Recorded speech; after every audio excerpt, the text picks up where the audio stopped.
Ay mga madi, samtang nagpakaon ko sa akong anak mga madi, kay mura sa bitag ikog nalo ay mga madi, ako na siyang palitan og crispy kay ang ihatag sa Ginoo katong ihatag ana niya mas labaw pa no. So magpalit ta og crispy adto ta sa Sendos mga madi no, crispy og duha ka puso.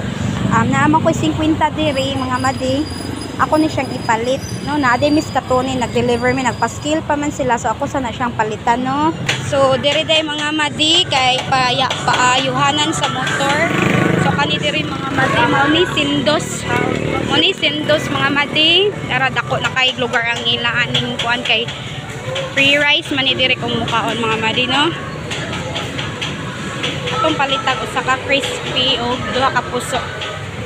Ali be. Ay, nahayati. Magpili ta mga madi kay itong ihatag niya. Kari lang. Unsa man nimo?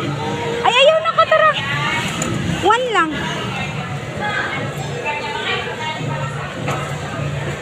Ali. Isod lang te, kaya nara ko'y tagaan na. So, mao din ilang tindira sa Sendos mga madi, then naapod sila lechon manok. Nara ni siya sa Danau at Ban sa Lumber. Ay kuya. So nangayo sa siya giyaha day mga madi, mukaon siya.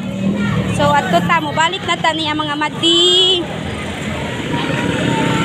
So di ana day mi madi mga madi diri na human nami dito sa Sendos. So mao man ni gingon, it's better than to give than to receive. Daray mo ni Kanana aron mo tambok kag balik. Ali dami. Kaon aron nasudlan na imong tiyan ha. Okay ra na. Crispy nagduha ka puso ha. Kanana.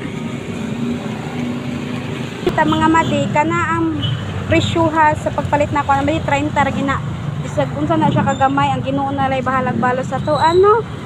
Thank you kayo Lord God bisag sa gamay nga grasya nakatabang.